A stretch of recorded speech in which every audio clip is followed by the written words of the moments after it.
All right, welcome to another episode of Inspired Content, where we'll be looking at another book. And I will give you my rating and review of it in this episode, and then the following episode will be a creative prompts inspired by. And the book is The Secret of Selkie Bay by Shelley Moore Thomas. And yes, the colorful cover does rather suggest a children's book, and I would say it's sort of a children's book, but I kind of love this book. Like, okay, so my rating should be an 8.1 out of an 8.3. Very high rating, and so my rating system, which I didn't start with one, but my rating system suggests that if the first two numbers are high, so an 8.1 out of an 8.3, they're high, above a 5, then I totally did enjoy it. If the first one is a different number than the second one, so if it were 7 instead of an 8, so it's 7.5 out of an 8.5, then I would not reread this. And this one is 8.1 out of 8.3. So I would reread this. And the 0.1 out of 0.3, if the point difference between the two numbers is less than 4, I would totally recommend it and give it to people as a recommendation for a book to read. So that's sort of how my system goes. It's a rough system, and it hasn't always been entirely accurate. But with that said, I really, really enjoyed this book. It's a sort of a coming-of-age story. It's a family story. It's a mythology story and a fairy tale, but told in a way that's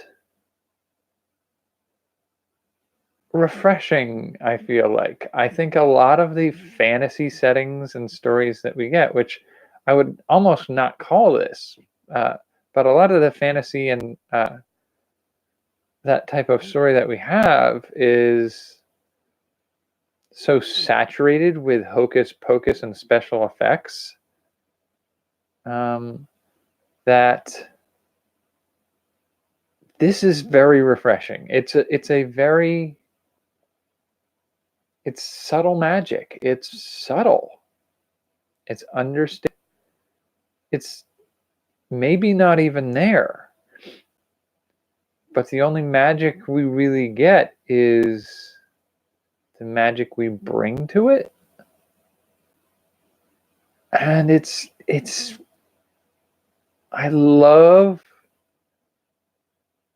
the gentle mysticism that's, I mean, honestly, I'm going to be totally honest. I finished this book and I immediately looked up the author to see what else she's written. Most of them are for very young children, but it looks like she's got one or two in there that I may purchase and read. I would say this is probably in the, yeah, I want to say like it's a 8 or 9-year-old to a 12 to 14-year-old. But I liked it. I loved it as the story goes. And so I think that age rating is just a hint, a suggestion. I would dig seeing a lot more stories along this line in the fantasy genre. It gives a sense of everything takes place in the real world. And the magic of the story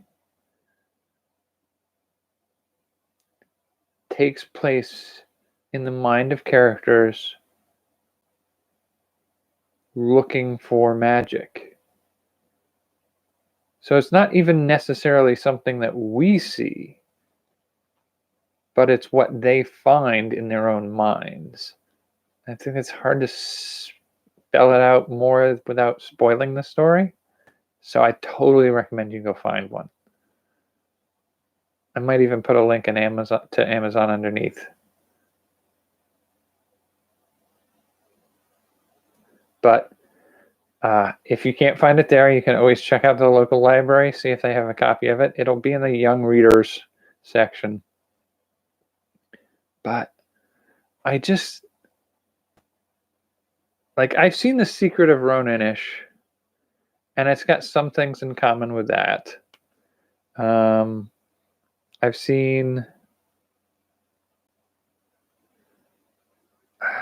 read some other things that, like, this has some similarities to My Neighbor Totoro.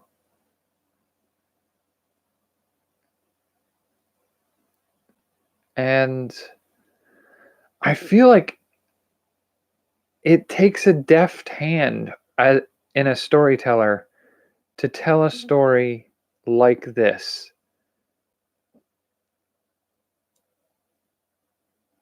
And it leaves it so open. I mean, there's a part of me that wants to say, oh, for pity's sake, why can't I remember the name of the movie? The Arnold Schwarzenegger on Mars. Total Recall. I remember the first time I said, this is totally different genre, totally different age group. But I remember the first time I saw Total Recall. I got to the end of it and was like, wait, was this real or was this in the and I feel like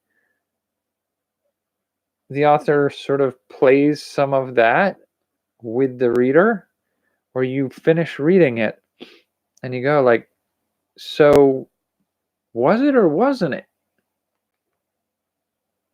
Was that really the case, or was it they wanted to believe it so much? Like, what was it, real or wasn't it? And the fact that you can weave a story so compellingly about the life of three sisters and their father and their mother in the small town with a mythology around Selkies,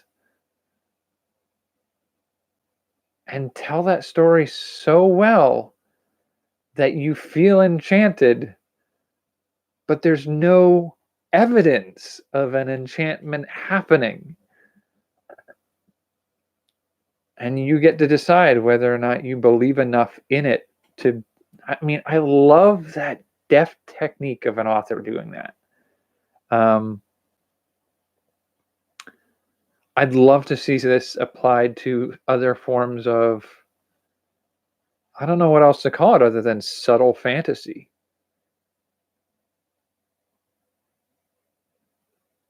Where we put magic back into our world without evidence of it and just leave it up to the reader to agree to be enchanted or not.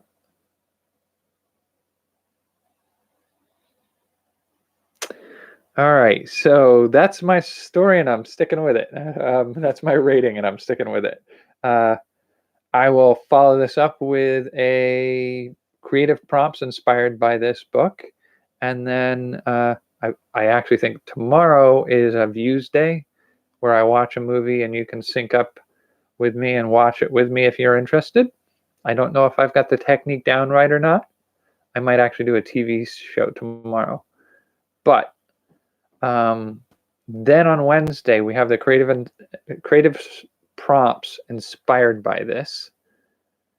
And then if you're interested in seeing any of my other content, go over to my channel and check out where we do books, movies, games, and more. where we rate them and review them, and then we create creative prompts inspired by them. So thanks for joining me, and I'll see you in the next video. Take care.